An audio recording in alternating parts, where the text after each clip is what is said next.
నమస్తే, welcome to cube TV network. నేను మీ Shravani, journalist. AP రాజకీయాలు రోజుకో మలుపు తిరుగుతున్నాయి, పూటకో దిశగా ప్రయాణిస్తున్నాయని చెప్పి తాజాగా వస్తున్న సర్వేలన్నీ కూడా తేటతెల్లం చేస్తున్నాయి. సాధారణ ప్రజల్లో మాత్రం ఉత్కంఠ కొనసాగుతోంది. ఎందుకు అంటే అధికార పార్టీ మళ్ళీ మేమే వస్తామని చెప్తోంది. అటు ప్రతిపక్షమేమో ఖచ్చితంగా ఛాన్స్ లేదు, మేము ఈసారి కూటమిగా గెలుపు దిశగా ప్రయాణం చేస్తున్నాం, ఖచ్చితంగా మేమే గెలుస్తామని చెప్పి టీడీపీ, జనసేన, బీజేపీ అలయన్స్ లో ఉన్న ముఖ్య నేతలు చెప్తూ ఉన్నమాట. బట్ ఏపీలో గ్రౌండ్ రియాలిటీస్ ఏ విధంగా ఉన్నాయి, ఏపీలో జరుగుతున్న పొలిటికల్ డెవలప్మెంట్స్ పై ఇక్కడ సర్వే చేస్తున్న ఏజెన్సీల అభిప్రాయం తీసుకోవటానికి నేను ప్రయత్నం చేస్తూ ఉన్నప్పుడు థర్డ్ విజన్ రీసెర్చ్ సంస్థ, మీ అందరికీ తెలుసు, నాగన్న పేరుతో గత వారమే ఒక సర్వే రిపోర్ట్ వచ్చింది, చాలా సంచలనం రేకెత్తించింది. సో ఆ సర్వే చేసిన నాగన్న అనే వ్యక్తి ప్రస్తుతం నాతో ఉన్నారు. ఈ నాగన్న సర్వేస్ ఎంతవరకు అక్యురేట్ గా ఉన్నాయి, తను ఇక్కడ చూస్తున్న గ్రౌండ్ రియాలిటీస్ ఏ విధంగా ఉన్నాయి, ఇలాంటి విషయాలు తెలుసుకుందాం. ప్రస్తుతం నాతో పాటు ఉన్నారు నాగన్న గారు. నాగన్న గారు నమస్తే. నమస్తే madam, welcome to cube TV అండి. సో మీరు ఫీల్డ్ లో తిరిగి ఫీల్డ్ ద్వారా తీసుకున్న అంశాలు అని చెప్పి పదే పదే చెప్తూ ఉంటారు. సో అందుకని మిమ్మల్ని ఫీల్డ్ లోనే పట్టుకుందాము. ఎందుకంటే నిజంగానే మీరు డేటా చాలా మందికి ఉంటాయి, అరే వీళ్ళు ఎక్కడి నుంచి డేటా తీసుకున్నారు, ఎలాంటి అంశాలతో తీసుకున్నారు, వీళ్ళు తీసుకుంటున్న దాంట్లో ఎంత నిజం ఉంది, ఎంత అబద్ధం ఉంది, ఇలాంటి అనేక విషయాలు, అనుమానాలు రేకెత్తిస్తూ ఉంటాయి. సో అందుకని మిమ్మల్ని ఈ రోజు నేను గ్రౌండ్ లోనే పట్టుకోవడం జరిగింది. సో నెల్లూరులో ఉన్నాం ప్రస్తుతం మనం. నెల్లూరు పార్లమెంట్ మేడం, ప్రజెంట్ మనం కోవూరులో ఉన్నాము. కోవూరు ఇది యాక్చువల్ గా ఇది మార్నింగ్ నుంచి ఇక్కడ ఫీల్డ్ లోనే ఉన్నాను టోటల్ గా. మార్నింగ్ నుంచి నేనేమో ఆత్మకూరు వెళ్ళాను, ఈ రోజు ఏమో కోవూరులో ఉన్నాను మార్నింగ్ నుంచి ఈవినింగ్. పిల్లలకు కొద్దిగా అకాంప్లిమెంట్స్, కొన్ని విలేజ్లు, కొన్ని టౌన్ మండల హెడ్ క్వార్టర్స్ లో మొత్తం తిరుగుకుంటూ మార్నింగ్ నుంచి ఈవినింగ్ దిగారు. మీకు మార్నింగ్ ఇంటర్వ్యూ అడిగారు, నేను అందుబాటు విలేజ్ లో ఉన్నాను కాబట్టి అందుబాటులో లేను, మీ అందుగురించి ఇప్పుడు ఈ టైం కలిసాను మేడం. చెప్పండి మేడం. రైట్, ఎలా ఉంది జగన్మోహన్ రెడ్డి బస్సు యాత్ర తర్వాత రాయలసీమ జిల్లాలో mood of the people, pulse of the people ఏ విధంగా ఉంది? యాక్చువల్లీ బస్ యాత్ర కన్నా ముందు కొద్దిగా పర్సెంటేజ్ అనేది తక్కువ ఉండే. ఆఫ్టర్ బస్ యాత్ర ఒక 3% ఇంక్రీజ్ అయింది. ఈ మొన్న ఒక ఈ చిన్న ఇన్సిడెంట్ వల్ల ఇంకొద్దిగా పెరిగింది మళ్ళీ. నేను ఎక్కడ తగ్గట్లేదు, పెరుగుతుంది కానీ తగ్గట్లేదు ప్రజెంట్ ఉన్న షేర్ అయితే. లాస్ట్ నేను ఒక 15 days బ్యాక్ ఇక్కడ చేశాను పని ఆల్రెడీ. మళ్ళీ 4 days మళ్ళీ స్టార్ట్ అయ్యి ఇక్కడ కోవూరులో చేస్తే కంపేర్ టు దట్ సర్వే ఇప్పుడు ఇక్కడ ఇంతకుముందు కోవూరు డిఫికల్ట్గా ఉండే, ఇప్పుడు ఏమో ఎడ్జ్ వచ్చేసింది ఆల్రెడీ. సో 4 to 5% ఎడ్జ్ ఇక్కడ వచ్చేసింది ఆల్రెడీ ప్రెసెంట్ ఉన్న సినారియో. సో ఎంటైర్ స్టేట్ విషయంలో చూసుకుంటే ఓవరాల్గా అయితే వైసీపీ యొక్క ఓట్ షేర్ అనేది పెరుగుతుంది కానీ తగ్గట్లేదు అనమాట. ఎక్కడైనా సరే అలయన్స్ వాళ్ళ కష్టాలు వాళ్ళకున్న వీట, వాళ్ళు వీట ప్రచారం మంచిగా చేస్తున్న వీట, కంపేర్ టు దట్ ప్రచారం కొద్దిగా వైసీపీ అనేది కొద్దిగా ఇంకా ఎడ్జ్లో ఉంటుంది అనేది నా అభిప్రాయం మేడం. ఓవరాల్గా అయితే ప్రజెంట్ అలాగే ఉంది. బట్ నాగన్న గారు 2019లో అధికారంలోకి జగన్మోహన్ రెడ్డి గారు వచ్చారు. ఒకసారి అధికారంలోకి వచ్చిన వ్యక్తికి 5 ఏళ్ల తర్వాత వ్యతిరేకత అనేది లేదా, ఉంటే ఏ సెక్టార్ లో ఉంది, ఒకవేళ నిజంగానే వ్యతిరేకత ఉంటే అది అక్కడ మనకి రిజల్ట్స్ లో చూపించాలి కదా. గతంలో దాదాపు 50% ఓట్ల అంటే పోలింగ్ పర్సెంటేజ్ గెయిన్ చేసుకున్న వైఎస్ఆర్సీపీకి ఇంచుమించుగా ఇప్పుడు కూడా అదే పర్సెంటేజ్ ఎలా సాధ్యమవుతుంది సర్వే ఏజెన్సీలకు అనేది నా క్వశ్చన్. యాక్చువల్గా మేడం 50% అనేది ఓకే, లాస్ట్ టైం వచ్చింది. కానీ ఈ 50% అనేది పర్టికులర్ రీజన్ వైజ్ మారిపోతుంది నీకు. అదే రాయలసీమ వెళ్ళాలనుకోండి, ఇది 54 to 55% ఉంది. ఇక్కడ ఇది కోస్టల్ ఏరియా ప్లస్ ఇది చుట్టుపక్కల రాయాలని చూసుకుంటే మాత్రం అక్కడ వాళ్ళది కొద్దిగా పర్సెంటేజ్ అనేది 59, 58, 49, 50 రేంజ్ లో ఉంది. కానీ రాయలసీమ మాత్రం ఇది 54 to 55% వస్తుంది అన్నమాట. సో అది చూసుకుంటే కాకపోతే ఇంకోటి ఏంటంటే మీరు అన్నట్టు ప్రాబ్లమ్స్ అంటే అంతే ఉంది కదా, ఓట్ షేర్ ఎందుకు పెరగట్లేదు అంటే ఫస్ట్ ఆఫ్ ఆల్ ఏంటంటే మీరు లాస్ట్ 5 years లో వాళ్ళు ఏమంటారంటే మాకు 2 సంవత్సరాలు కోవిడ్ వచ్చింది, నేను చేసిన పని ఎంతో కొద్దిగా చేసాం, ప్రజలకు డైరెక్ట్ అకౌంటబిలిటీ ఇచ్చాము అని ఒక మెసేజ్ తీసుకుంటూ డెవలప్మెంట్ కాలేదని అంటున్నారు. కానీ డెవలప్మెంట్ వాళ్ళు చేసి చెప్తున్నారు. కానీ నాకు కుటుంబానికి యాక్చువల్గా ఏంటంటే ఓట్ వేసే పబ్లిక్ ఏమనుకుంటారు మేడం, నా కుటుంబానికి ఏమొచ్చిందని చూసుకుంటారు. నా కుటుంబం డెవలప్ అయిందా, నా కుటుంబము డెవలప్ అయిందా అని పబ్లిక్ గురించి కొంతమంది పట్టించుకున్న రోజులు అట్లా ఉంటారు, కొంతమంది ఉంటారు చదువుకున్న వాళ్ళు కానీ. ఈ పేదవాళ్ళు ఏమిటంటే నా కుటుంబం అనేది ఇంప్రూవ్మెంట్ అయిందా, అదే గవర్నమెంట్ వచ్చినాక నా కుటుంబం డెవలప్మెంట్ అయిందా కాలేదు అనేది చూస్తున్నారు. సో చూస్తున్నారు కాబట్టి ఎస్సీసీ బీసీ డి ఈ ప్రొఫైల్ అనే కేటగిరీస్ ఉన్నాయి కదా, ఈ ఏజ్ వాళ్ళు, ఆ క్యాస్ట్ వాళ్ళు వన్ సైడ్ వచ్చేటట్లున్నారు మేడం. టోటల్ చూస్తే సర్వే అలాగే వస్తుంది రిపోర్ట్ మొత్తం అంత గ్రౌండ్ లో. ఓకే, ఇప్పుడు మీరు అంటున్నారు మళ్ళొకసారి వైసీపీ అధికారంలోకి వస్తుందని. మీరు ఇచ్చిన గత వారం రిపోర్ట్ తో కంపేర్ చేసి ఇప్పుడు ఇంకా వీళ్ళకే ఎడ్జ్ కనిపిస్తుంది ఓవరాల్ గా స్టేట్ వైడ్ గా అంటున్నారు. Yes madam. బట్ అక్కడ చూస్తే 3 ప్రధాన పార్టీలు అంటే 2 ప్రాంతీయ పార్టీలు, ఒకటి కేంద్రీయ పార్టీతో జతకట్టిన అలయన్స్ యొక్క ప్రభావం నిజంగా గ్రౌండ్ లెవెల్ ఏం లేదా? ఒకవేళ లేకపోతే కారణాలు ఏంటి? యాక్చువల్గా మేడం, యాక్చువల్గా ఏంటిదంటే ఇది అలయన్స్ కాకముందు టీడీపీ ఓట్ షేర్ అనేది బిలో 30 అలయన్స్ కాకముందు. ఆఫ్టర్ అలాగే జనసేన యొక్క ఓట్ షేర్ అనేది 5% ఎంటైర్ స్టేట్ మొత్తం ఓవరాల్ గా. బీజేపీది ఓన్లీ 1%. అంటే ముగ్గురు కలుపుకున్న వీట వాళ్ళది 36% దాటట్లేదు.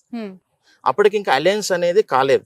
అలయన్స్ కాకముందు ఈ 36% అనేది 37% అనేది అలయన్స్ అయినాక కొద్దిగా చంద్రబాబు నాయుడు గారిని జైల్లో వేసినాక లేకుంటే కొద్దిగా సింపతి రావడం వల్ల ఒక 5% పెరిగిన మాత్రం వాస్తవం.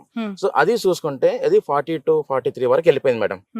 కానీ ఎప్పుడైతే ఈ బీజేపీతో అలయన్స్ పెట్టుకున్నారో వాళ్ళకు తక్కువ ఓట్ షేర్ ఉంది. ఆ తక్కువ ఓట్ షేర్ అనేది అలయన్స్ కావడం యాక్చువల్గా ఏంటంటే అలయన్స్ కన్నా ముందు ముస్లిమ్స్ అనేది 60-40 ఆ రేషియోలు ఉండే. వైసీపీకి ఎక్కువ ఉండే, టీడీపీకి తక్కువ ఉండే. కానీ ఎప్పుడైతే అలయన్స్ పెట్టుకున్నారో బీజేపీ తోటి సమ్ కమ్యూనిటీ 2-3 కమ్యూనిటీస్ అనేది టోటల్ గా డిస్ అయిపోయింది. ఎట్లంటే ఇప్పుడు 70-80-20 లేకుంటే 70-30 అన్న రేషియోలో వచ్చేసినాయి అన్నమాట కొన్ని కమ్యూనిటీస్ అన్నమాట. లైక్ ఈ క్రిస్టియన్స్ కావచ్చు, లేకుంటే ముస్లిమ్స్ కావచ్చు. ఈ కమ్యూనిటీస్ అనేది కొద్దిగా ఎక్కువ పర్సెంటేజ్ అనేది తగ్గిపోయింది మరి టీడీపీ ఓట్ షేర్ అనేది. ఇంతకుముందు వాళ్ళు యాక్చువల్గా వాళ్ళు కూడా టీడీపీ ఓటు వేసే వాళ్ళు ఉంటారు, క్రిస్టియన్స్ కానీ. అలాగే ఇప్పుడు ఎందుకు ఆ వ్యత్యాసం వచ్చింది అనుకుంటున్నారు? అంటే అలయన్స్ లో జనసేన కమ్మ వర్సెస్ కాపు ఈక్వేషన్స్ అక్కడ వర్కౌట్ అవ్వట్లేదు అంటారా, లేదంటే బీజేపీని జత కట్టుకోవడం వీళ్ళకి ఇష్టం లేదంటారా? కమ్మ కాపు అనేది ఓట్ షేర్ ఉండే madam. Actual TDP alliance BJP TDP and Janasena రెండు కలుసుకుంటే కొద్దిగా వేరేగా ఉంటుండే. కాకపోతే ఏంటిదంటే వాళ్ళకు తెలుసు మనం కంపల్సరీ మనము ఈ ముగ్గురు కలిసిన కొన్ని సీట్లు వస్తాయి అనేది ఒక మెసేజ్ ఇద్దామని చెప్పేసి వచ్చారు. కానీ యాక్చువల్గా వీళ్ళ ముగ్గురు కలవకుంటే మాత్రం వాళ్ళకు సీట్స్ అనేది బిలో 20 వస్తుండే. ఈవెన్ సింగిల్ గా ఎవరు పోటీ చేసిన వీట టీడీపీకి బిలో 20 వస్తుండే. ఈవెన్ జనసేనకి అయితే ఒక్క సీట్ రాకుండే మేడం. ఎందుకంటే జగన్మోహన్ రెడ్డి యొక్క ఓట్ షేర్ అనేది ఎంటైర్ స్టేట్ లో 49 పైన ఉంది, తక్కలేదు ఇక్కడ. కొన్ని కాన్స్టిట్యున్సీలలో 54-55 ఉంది, రాయలసీమ సైడ్ 60 వరకు వెళ్తుంది. అదే మీకు ఇక కోస్టల్ సైడ్ వచ్చేలాగల్లా 48-49 50 ఈ రేషియోలో ఉందన్నమాట కొన్ని కాన్స్టిట్యున్సీలలో. అదే నీకు ఎస్టీ కమ్యూనిటీ ఎక్కడైతే అసెంబ్లీ కాన్స్టిట్యున్సీ ఉందో అక్కడ 55 వరకు వెళ్తుంది జగన్మోహన్ రెడ్డిది. అలాగే ఎస్టీ కాన్స్టిట్యున్సీ ఉంది అనుకోండి, అక్కడ 52 వరకు వెళ్తుంది. సో ఇక్కడ కొన్ని కమ్యూనిటీ అంటే కొన్ని బేస్ అంటే క్యాస్ట్ వైజ్ చూసుకుంటే ఇప్పుడు ఎస్టీ కానీ ఎస్సీ కాన్స్టిట్యూన్సీలలో కొద్దిగా పర్సెంటేజ్ అనేది ఓట్ షేర్ చాలా పెరిగిపోయింది. అది రాయలసీమ అయితే ఇంకెక్కువ, ఈ కోస్టల్ సైడ్ అంటే కల్లా 49 అబోనే ఉందామంటే ఎక్కడ వీటి తక్కువ లేదు మేడం. Mainly total right. చాలా ఇంపార్టెంట్ కాన్స్టిట్యున్సీస్ ఏపీలో చెప్పుకోవాలంటే కుప్పం, హిందూపూరు, మంగళగిరి, పిఠాపురం. యాక్చువల్గా నేను అసెంబ్లీ వైజ్ చెప్పొద్దు అనుకున్నా మేడం, కొన్ని మీరు అడిగారు కాబట్టి. ప్రజెంట్ అయితే నారా లోకేష్ ఎస్ఆర్కి అయితే ఈజీగా ఉంది వెన్ను కావడానికి. ఇప్పటి వరకు అయితే ఈ రోజు వరకు ఇంకా 25 days 30 days టైం ఉన్న వీట అతను గెలవడానికి ఎక్కువ అవకాశాలు చాలా ఉన్నాయి. కుప్పంలో వీట సార్కే ఉంది, చంద్రబాబు నాయుడు గారికి. పిఠాపురం మాత్రం కొద్దిగా టఫ్ ఉంది మేడం. ఆ పిఠాపురం ఇప్పుడే మనం చెక్ చేయలేం మేడం. ఎందుకంటే అది మనము అక్కడ ఒక 5-6 times సర్వే చేస్తే గానీ ఆ మూడ్స్ తెలియదు మేడం.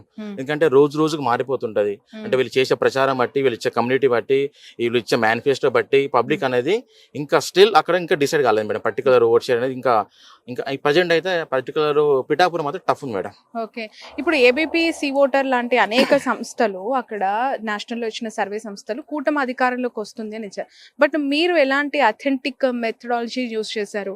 మీరు ఎందుకు మళ్ళీ వైసీపీ వస్తుంది అని చెప్పారు? వాళ్ళకి మీకున్న వ్యత్యాసాలు ఏంటి మేడం? నాది టోటల్గా ఏంటిదంటే నేషనల్ ఛానల్స్ వాళ్ళు ఏంటిదంటే వాళ్ళు కొద్దిగా పర్టికులర్ కాన్స్టిట్యున్సీ మాత్రం సెలెక్ట్ చేసుకుంటారు మేడం. వాళ్ళు కొన్ని కాన్స్టిట్యున్సీ చేస్తారు, ఎంటైర్ స్టేట్ చేయరు మేడం. ఫస్ట్ ఆఫ్ ఆల్ వాళ్ళు, నేనేంటిదంటే ఎంటైర్ స్టేట్ చేస్తాను. నా శాంపుల్ చాలా పెద్దది, బయట చెప్పలేను, చాలా పెద్ద శాంపుల్ చేస్తాను. అలాగే ఈ నేషనల్ ఛానల్ వాళ్ళు ఏంటిదంటే కొన్ని సెలెక్ట్ చేసిన 15-20 అసెంబ్లీస్ తీసుకుంటారు. ఆ 20 అసెంబ్లీస్ ని మొత్తం డివైడెడ్ స్టేట్ మొత్తం చేస్తారు అనమాట. వాళ్ళ sample wise 200 per assembly, 150 per assembly, 300 per assembly అలాగే ఉంటుంది. నాది ఏంటిదంటే ఒక కాన్స్టిట్యూన్సీలో నేను 10,000 శాంపుల్ చేస్తాను మేడం నేను. అట్లా చేస్తాను. ఒక కాన్స్టిట్యూన్సీలో ఒక 1000, 2000, 5000 ఇట్లా డిఫరెంట్ కాన్స్టిట్యూన్సీ ఒక అసెంబ్లీని 2-3 టైమ్స్ చేయడం ఇవన్నీ చేస్తూనే ఉంటుంటాం. ఒక స్టేట్ వైడ్ చేయాలంటే మనం ఒక మినిమం ఒక 2 రౌండ్స్ 3 రౌండ్స్ చేస్తే కానీ వెళ్ళాం. ఈవెన్ నేను 2019లో ఆంధ్రప్రదేశ్ స్టేట్ ఎలక్షన్స్కి నేను పని చేశాను. ఎంటైర్ 2 రౌండ్ చేశాను. అప్పుడు నేను 125 సీట్స్ ఇచ్చాను మేడం మన జగన్మోహన్ రెడ్డికి. ఇవన్నీ మీరు చూసుకోవచ్చు, ఇబ్బంది గూగుల్లో ఉంటుంది. కానీ ఎందుకు మరి బీఆర్ఎస్ గెలుస్తుంది అని మీరు ఇచ్చారు సర్వే, అది పూర్తిగా వ్యతిరేకత చూపించింది, అది ఓడిపోయింది కదా అక్కడ. దీన్ని మీరు పదే పదే చాలా మంది కోట్ చేస్తూ ఉన్నారు. అగ్రి మేడం, నేను ఒప్పుకుంటాను మీ మాట. నేను యాక్చువల్గా ఏంటిదంటే మేడం, నేను 100% నేను ప్రీపోల్ను రిలీజ్ చేయను మేడం. ఫస్ట్ ఆఫ్ ఆల్ నేను యాక్చువల్గా ఏంటంటే ఇప్పుడు ఇంకా 1 మంత్ ఉంది కాబట్టి మీతో మాట్లాడుతున్నాను. యాక్చువల్గా నేను అదే నేను 1 వీక్ 2 డేస్ ఉంటే అసలు మీతో మాట్లాడలేను. ఎందుకంటే నా రిపోర్ట్స్ 99 కాదు 100% సక్సెస్ చేయడానికి ఆస్కారం ఉంటుంది. ఎందుకంటే నా క్లయింట్ కంపల్సరీ నేను ఏదైనా చెప్తాను, ఓడిపోతావు అంటే ఓడిపోతావు, గెలుస్తావు అంటే గెలుస్తావు, అలాంటి పని నేను చేస్తాను. నా క్లయింట్ నన్ను మెచ్చుకోవాలని అసలు పని చేయను ఎప్పుడు. అతను నన్ను తిట్టిన పర్లేదు, నాకు పేమెంట్ ఇవ్వకున్న పర్లేదు, కానీ నేను అలా పని చేయను. కాకపోతే ఏంటిదంటే నేను తెలంగాణ ఎలక్షన్స్ అన్నప్పుడు నేను నా రిపోర్ట్ యాక్చువల్గా నేను ఎగ్జిట్ పోల్లో ఇస్తాను. కాకపోతే ఏంటంటే నేను ప్రీ పోల్ 2 డేస్లో ఎలక్షన్స్ అన్నప్పుడు నేను కాన్స్టిట్యుయెన్సీ వైజ్ ఎవరు గెలుస్తారో, ఎవరు టఫ్ ఉన్నారని ఎవ్రీథింగ్ నేను డీటెయిల్గా ఇచ్చాను మేడం. నా సర్వేను ఒక పెద్ద కంపెనీ, ఇండియా లెవెల్లో పనిచేసే పెద్ద కంపెనీ, ఆల్రెడీ తెలంగాణలో ఒక పార్టీకి పనిచేస్తున్న కంపెనీ కంపేర్ చేశారు వాళ్ళ నా సర్వే వాళ్ళ సర్వే కంపేర్ చేసి ఎక్కడైతే టఫ్ ఉన్నదో అక్కడ వాళ్ళు ఫుల్ పేజ్ గా పనిచేసిండ్రు. ఎవరైతే గెలుస్తాం అనుకున్నారు బీఆర్ఎస్ వాళ్ళు అంతా సైలెన్స్ గా ఉన్నారు. వాళ్ళు అపోజిషన్ వాళ్ళు మంచిగా పని చేసుకొని ఆ 2 days లో మొత్తం మారిపోయింది మేడం. ఎక్కడైతే నేను ఒక 25 ఇస్తాను సీట్స్, అవి టఫ్ ఉన్నాయని నా సర్వే వాళ్ళ సర్వే సేమ్ కంపేర్ చేసుకుంటే నా సర్వేకి వాళ్ళ సర్వే పర్ఫెక్ట్ ఉంది. నాకు వచ్చింది రిపోర్ట్ కాబట్టి చెప్తున్నాను. వాళ్ళు బీఆర్ఎస్ వాళ్ళు ఏమో గెలుస్తామన్న కాన్ఫిడెన్స్ లో వీళ్ళకుండే ఓవర్ కాన్ఫిడెన్స్, వాళ్ళకేమో కంపల్సరీ గెలవము నాకన్నా చెప్తే కరెక్ట్ గా ఉంటుంది అని చెప్పి కాన్ఫిడెన్స్ తోటి వాళ్ళు మంచిగా పని చేసుకున్నారు. ఈవెన్ ఎలక్షన్ డే మరి కూడా పని చేసుకున్నారు. దానివల్ల నా సర్వే కొద్దిగా అక్కడిక్కడ వేయడం కారణం పెట్టి అది మేడం 100%. ఈవెన్ అంత టఫ్ 2019లో నేను అంత సీట్లు ఇచ్చాను వైసీపీకి, నేను యాక్చువల్గా 45 ఇచ్చాను టీడీపీకి, జనసేనకి నేను ఇచ్చిన 0. 2019 మీరు రికార్డు చూసుకోవచ్చు, 0 ఒక్కటి వీడియోలే. నేను నన్ను చూసి చాలా మంది కంపెనీస్ ఏంటి 7-8 జనసేన వస్తాయి అన్న వాళ్ళు నా రిపోర్ట్ వచ్చినాక లాస్ట్ మినిట్ లో 0-2, 0-3 వచ్చారు. నేను ఫస్ట్ డే నుంచే నేను 0 మీదనే ఉన్నా. ఆ పర్సన్ గెలిచిన పర్సన్ 200 ఓటుతో గెలిచిండు. ఇప్పుడు 21 మంది అభ్యర్థుల్లో జనసేన ఎన్ని గెలిచే అవకాశం ఉందంటారు, ఒక figure? Janasena BJP 2 alliance madam, అవి చూసుకున్న 4 to 5 మాక్సిమం మేడం. నేను అసెంబ్లీ పేరు చెప్పలేను నేను, ఓకేనా? ఎందుకంటే చెప్పడం వల్ల నాకు ప్రాబ్లం అవుతుంది, వాళ్ళు పని చేసుకుంటున్నారు. జగన్మోహన్ రెడ్డి ఎంత మెజారిటీతో గెలిచే అవకాశం ఉందంటారు? మేడం 90,000 పైన వస్తుంది, తగ్గదా కాదు. ఎందుకంటే మేము అక్కడ టీడీపీ అలయన్స్ అనేది ఇప్పుడు ఇంత ముందు కొద్దిగా ఉండే మేడం. యాక్చువల్గా ఇంత ముందు టీడీపీ ఒక 2 సీట్లు కొద్దిగా ఎడ్జ్ వచ్చింది, కానీ ఇప్పుడు అలా లేదు. ఇప్పుడు అనేది మొత్తం అక్కడ ఉన్న 10కి 9 మొత్తం కంపల్సరీ మొత్తం గెలిచేస్తుంది. ఒకటి అక్కడ వాళ్ళు ఓడిపెట్టలేదు మేడం మొత్తం ఓవరాల్ గా. ఇప్పుడు ఈవెన్ ఇక్కడ నెల్లూరులో పనిచేస్తున్నాను నేను. నెల్లూరులో ఇది ఒక 1 month బ్యాక్ ఒక టీడీపీ ఎడ్జిలా అన్న ఫీలింగ్ ఉండే మేడం. యాక్చువల్ గా అంటే ఇక్కడ వచ్చే select of candidates important madam. ఏదన్నా కాన్స్టిట్యుయెన్సీ గెలవాలి అంటే అక్కడ క్యాండిడేట్ సెలెక్షన్ అండ్ ఎవరైతే ఎంపీ క్యాండిడేట్ కానీ ఎమ్మెల్యే క్యాండిడేట్ కానీ వాళ్ళకి సెలెక్షన్ ఆఫ్ క్యాండిడేట్ కరెక్ట్ గా ఇచ్చారు కాబట్టి కొన్ని సీట్లు ఓడిపోయే సీట్లు వైసీపీ అనేది గెలవడానికి అవకాశం ఎక్కువ వచ్చేసింది మేడం. మెయిన్లీ ఇది ఒకటి. పర్సెంటేజ్ మేడం టోటల్ ఓవరాల్ చూసుకుంటే పర్సెంటేజ్ అనేది 47-48 ఉన్న ఓట్ షేర్ అనేది ఇప్పుడు 50కి వచ్చేసింది, 50కి వచ్చింది నియర్లీ. ఇప్పుడు ఇంకో కొన్ని అదే రాయలసీమలో గల 54-55. ఈ నెల్లూరు పార్లమెంట్ లో Vijayasai Reddy versus Vemireddy Prabhakar Reddy, yes madam, ఇక్కడ ఏ విధంగా ఉంది ఈ పార్లమెంట్ సెగ్మెంట్? మేడం ఇక్కడ నేను చాలా పెద్ద పని చేశాను మేడం. యాక్చువల్గా నేను ఒక వీక్ లో మొత్తం నేను విజయవాడ వెళ్తున్నాను, వైజాగ్ వెళ్తున్నాను, ఈవెన్ రాయలసీమ వెళ్తున్నాను, ఇక్కడ నెల్లూరులో ఉంటున్నాను. అయితే ఇక్కడ ఏంటిదంటే 7 కాన్స్టిట్యుయెన్సీలలో ఫస్ట్ ఆఫ్ ఆల్ ఏంటిదంటే మేడం కొద్దిగా ఒక 20 days బ్యాక్ ఎట్లుండే కొద్దిగా టీడీపీకి 2-3 అసెంబ్లీలు గెలుస్తాయి అన్న ఫీలింగ్లు ఉండే మేడం, 2 నుంచి 3 అసెంబ్లీలు. కానీ ప్రజెంట్ సినారియో ఈ రోజు ఎలక్షన్ జరిగిన 7 కాన్స్టిట్యుయెన్సీస్ అనేది 100% వైఎస్ఆర్సీ మాత్రం గెలుస్తుంది మేడం ఇక్కడ. ఎందుకంటే నీ కంపేర్ టు లాస్ట్ 25 days ఈ ప్రజెంట్ సర్వే చూసుకుంటే మొత్తం ఓట్ షేర్ అనేది వైఎస్ఆర్సీపీ ఓట్స్ పెరిగిపోయింది. ఎమ్మెల్యే క్యాండిడేట్ ఓకేనగా ఎంపీ క్యాండిడేట్ విజయసాయి రెడ్డిని ఇక్కడ దించడం వల్ల ఆ పర్టికులర్ కాన్స్టిట్యున్సీ యొక్క వాల్యూ పెరిగిపోయింది. సపోజ్ విజయసాయి రెడ్డి కాకుండా వేరే వాళ్ళు వస్తే మనకు కొద్దిగా ఇబ్బంది ఉండే మేడం ఇక్కడ. అంటే విజయసాయి రెడ్డి అనే క్యాండిడేట్ పక్కా ఏదో ఒక పని చేస్తాడు, కమిట్మెంట్ తీసుకున్న క్యాండిడేట్ జగన్ సార్ కు దగ్గర ఉంటాడు, ఇతని వల్ల కంపల్సరీ ఏదో పని చేసుకోవచ్చు అనేది, లేక పని చేసుకోవచ్చు, డెవలప్ చేసుకోవచ్చు అనేది పబ్లిక్ లో అయితే ఉన్నది మేడం.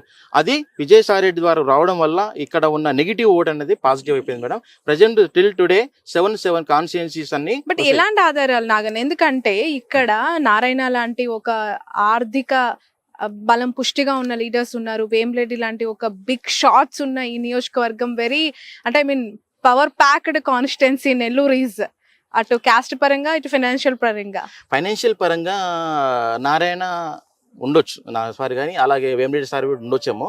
కానీ గ్రౌండ్ లెవెల్ ఏమొస్తుందంటే ఏమొచ్చిందంటే madam candidates main madam Vemireddy Prabhakar రెడ్డియా లేకుంటే వైఎస్ఆర్సీపీ మనకు సాయిరెడ్డి గారు అన్నప్పుడు సాయిరెడ్డికి ఇస్తుంది. ఎందుకంటే ఎక్కువగా ఎవరు మాట్లాడతారు, ఎవరితో డిస్కషన్ ఉంటుంది, ఎవరితో అయితే డెవలప్ చేస్తారు, ఎవరైతే మాట్లాడతారు అనేది చేసుకుంటారు. కాబట్టి మనకి ఏంటిదంటే కొద్దిగా టౌన్ లో హెడ్ క్వార్టర్స్ ఉంది కదా మేడం, ఆ హెడ్ క్వార్టర్స్ లో అనేది కొద్దిగా పర్సెంటేజ్ అనేది కొద్దిగా అలయన్స్ అలాంటి ఓట్ షేర్ ఉంది. కానీ అలయన్స్ కన్నా రూరల్ కిరీటాల కల్లా మొత్తం వన్ సైడ్ 70%, 60% అనే రేషియోలో వచ్చేసింది madam. Mainly city head quarter అన్నప్పుడు కొద్దిగా చదువుకున్న వాళ్ళు వీళ్ళు ఉంటారు కాబట్టి వాళ్ళ యొక్క మైండ్ సెట్ అనేది కొద్దిగా వేరేగా ఉంటుంది. ఎండ్ ఆఫ్ ది డే మాత్రం ఇంకా 25 days టైం అది. ఎంత మంచిగా ప్రచారం చేసుకున్నా, ఎంత ఇంప్రూవ్మెంట్ చేసుకున్నా ఓట్ షేర్ని ఇంకా టైం ఉంది కాబట్టి ఇంప్రూవ్మెంట్ చేసుకోవచ్చు. ఎండ్ ఆఫ్ ది డే ఇప్పుడు ఆల్రెడీ టీడీపీ మేనిఫెస్టో ఇచ్చారు వాళ్ళు, గ్యారంటీస్ అనేది కంపేర్ చేస్తున్నారు కదా, తెలంగాణ గవర్నమెంట్ ఏంటిది, ఆంధ్రప్రదేశ్ గవర్నమెంట్ ఏంటిది, లేకుంటే ఎవరు చేయాలో చేస్తారు. ఆల్రెడీ జగన్మోహన్ రెడ్డి ఇంతమంది సీఎం కాబట్టి అతను మళ్ళీ ఇస్తే కమిట్మెంట్ కరెక్ట్గా అవుతుందా లేదా అనేదాన్ని వీట చూసుకొని ఓటేసారు చాలా ఉన్నారు మేడం, వెయిటింగ్ ఇస్తున్నారు చాలా మంది. అదొకటి. సో కమిట్మెంట్ అనేది వచ్చే యొక్క మేనిఫెస్టో బట్టి వీట ఓట్ షేర్ ఇంకా పెరగవచ్చు మేడం వైసీపీది. రైట్. ఇప్పుడు ఓవరాల్ గా ఒక ఫిగర్ ఏంటి మీరు ఇచ్చేది స్టేట్ లో కూటమికి వైసీపీకి? పక్కా మోర్ దెన్ 9%, మోర్ దెన్ 8% ఉన్న అసెంబ్లీ కాన్స్టిట్యున్సీలు అయితే 103 ఉన్నాయి మేడం. 103 ఉన్నాయి. ఒక 20 నుంచి 25 వరకు మాత్రం అవి 2%, 3%, 4% అలా ఉన్నాయి. అందులో ఇట మళ్ళా ఎడ్జి 20 సీట్స్ వరకు ఎడ్జి వైఎస్ఆర్సీపీ ఉన్నాయి. నేనేమనుకుంటున్నా అంటే ఆ 20 మనం ఇప్పుడేమన్నా అనౌన్స్ చేసినాం అనుకోండి పేర్లు, అంటే నేను ఎవరికి చెప్పలేను, ఎందుకంటే వీళ్ళు సైలెన్స్ అయిపోతారు. వీళ్ళు మన సర్వే వీటే రాంగ్ రావచ్చు, అందుకోసం నేను సైలెన్స్ ఉంటాను. ఇంకా నేను మళ్ళీ పని చేస్తున్నా కాబట్టి ఇంకో రిపోర్ట్ రిలీజ్ చేస్తాను నేను. ఓవరాల్ గా ఇప్పుడు మీరు ఆఫ్టర్ జగన్మోహన్ రెడ్డి రాయలసీమ యాత్ర, ఇటు మన గుంటూరు ఈ కృష్ణా డిస్ట్రిక్ట్స్ యాత్ర తర్వాత చూసిన శాంపిల్స్ కలెక్షన్ బట్టి 103 ఇస్తున్నారు. Yes madam. ఇప్పుడు ఇంకోటి ఏంటిదంటే నామినేషన్ తర్వాత ఇంకో సర్వే చేయాలి. After nomination survey is correct వస్తుంది. ఇంకా ఎంత సీట్లు పెరుగుతాయి, తగ్గుతాయి, పెరుగుతాయి అనేది ఈ నామినేషన్. కాబట్టి ఇంకా మేనిఫెస్టో ఇస్ ఇంపార్టెంట్. ఇంకా మేనిఫెస్టో వైఎస్ఆర్ మేనిఫెస్టో ఇవ్వలేదు, ఇంకా మేనిఫెస్టో ఇచ్చారనుకోండి వాళ్ళ యొక్క అప్పుడు ఆలోచన పబ్లిక్ ఒక మూడు చేంజ్ కావచ్చు, కమిట్మెంట్ ఇస్తారా ఇవ్వరా అనేది ఒక మెసేజ్ వెళ్తుంది మేడం. రైట్.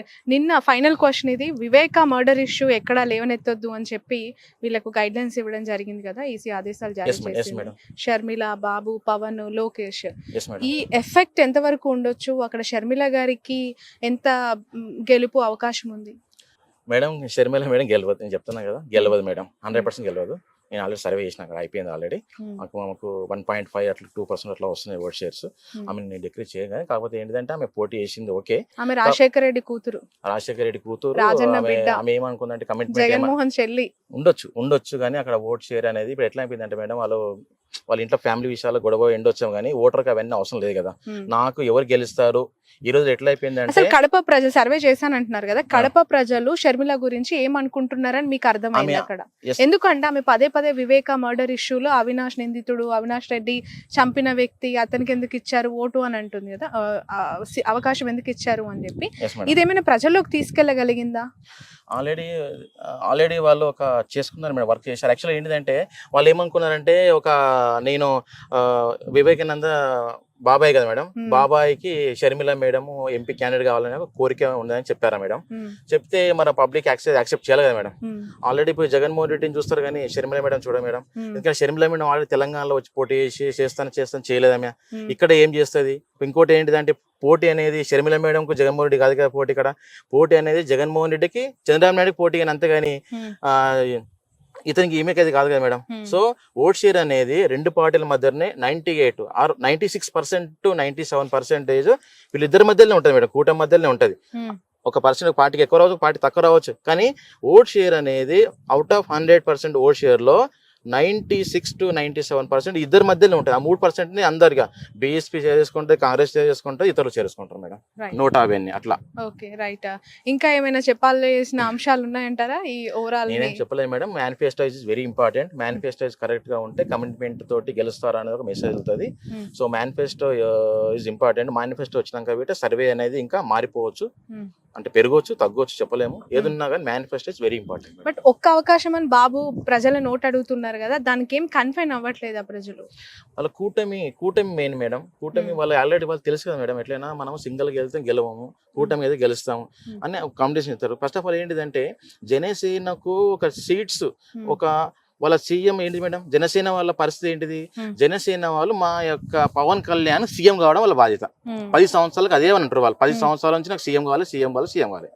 ఇప్పుడు ఎట్లా అయిపోయిందంటే ఆ సీఎం అయ్యే క్యాండిడేట్ అలయన్స్ లోపల ఒక 50 సీట్లన్నా 60 సీట్లన్నా మాకు వస్తాయి అన్న ఫీలింగ్తో వాళ్ళు పనిచేసిండ్రు జన సైనికులు పాపం వాళ్ళు 10 సంవత్సరాలుగా. లాస్ట్కి ఇప్పుడు వచ్చేదాకా ఏమైంది, 21 సీట్స్కి వచ్చేసారు. అందులో 21లో వీట మళ్ళీ ఆ పార్టీ నుంచి ఈ పార్టీ నుంచి వచ్చే వాళ్ళకి ఇచ్చారు. ఎవరైతే 10 సంవత్సరాలు కష్టపడుతున్న క్యాండిడేట్స్ ఉన్నారో వాళ్ళకి టికెట్ రాకపోవడం వల్ల వాళ్ళ కింద పనిచేసే క్యాడర్ కానీ వాళ్ళంతా totally dissatisfied. First of all dissatisfied ఎక్కడ ఏంటంటే వాళ్ళ క్యాండిడేట్ సీఎం కార్డు అని తెలివంగానే ఆ యూత్ కానీ లేకుంటే ఎవరైతే కష్టపడ్డ వాళ్ళు ఉన్నారో టోటల్లీ వాళ్ళు నర్వస్ గా ఫీల్ అయ్యారు మేడం. వీళ్ళు అలయన్స్ లోపల వీట ఒక 50 సీట్లు వస్తాయనుకున్నారు. 21 సీట్లు రావడం వల్ల ఏంటిదంటే వాళ్ళు ఆ వచ్చిన వాళ్ళకి మళ్ళీ పాత వాళ్ళకే కాకుండా కొత్త బయట నుంచి వచ్చిన వాళ్ళకి టికెట్లు ఇవ్వడం వల్ల వీట కొద్దిగా మైనస్ వాళ్ళకి మేడం. ఇంకోటి ఏంటిదంటే బీజేపీకి 1-2% ఓట్ షేర్ లేని పార్టీకి 8 పార్లమెంట్లు ఇవ్వడం, అందులోపల మళ్ళీ వాళ్ళకు 10 అసెంబ్లీలు కాన్స్టిట్యూన్సీ ఇవ్వడం అనేది కొద్దిగా ఇబ్బంది అయింది. దానివల్ల ఏంటిదంటే వీళ్ళు వాళ్ళకి పని చేయట్లేదు, వాళ్ళు వీళ్ళకి పని చేయట్లేదు, వీళ్ళు వాళ్ళకి పని చేయట్లేదు, అట్లా అయిపోయింది మేడం టోటల్ గా. ఇప్పుడు క్యాడర్ ఇప్పుడు ఇంపార్టెంట్ కదా, క్యాడర్ తోటి సంప్రదింపులు చేసి అన్ని చేసినా కరెక్ట్ గా ఉండే, మాకు చెప్పకుండా చేసిరన్న ఫీలింగ్ గ్రౌండ్ లో జరుగుతుంది మేడం. అదొకటి రాకుండా ఉంటే మంచిగా ఉండే, అది వచ్చేసింది గ్రౌండ్ లో already. Right, thank you so much Naganna గారు. యాక్చువల్ గా చీకటి పడిపోయింది, మిమ్మల్ని మార్నింగ్ నుంచి క్యాచ్ చేద్దాం అనుకున్నాను. సో ఇదంతా కూడా మీ డేటా కలెక్షన్ అనుకుంటా. సో నెల్లూరే కాదు రాష్ట్ర వ్యాప్తంగా కూడా మీ అభిప్రాయాన్ని, అంటే నియోజకవర్గాల్లో ఉన్న మూడ్ని మాకు ఎక్స్ప్లెయిన్ చేసినందుకు థ్యాంక్ యూ సో మచ్. చూద్దాం ఖచ్చితంగా మీ రిజల్ట్, అక్యురేట్ రిజల్ట్ ఎంతవరకు జెన్యున్ గా ఉండబోతోంది, రాబోయే ఎన్నికల్లో ఎంతవరకు మీ సర్వే నిజం అవబోతుంది అనేది. Thanks a lot. Thank you. Thank you.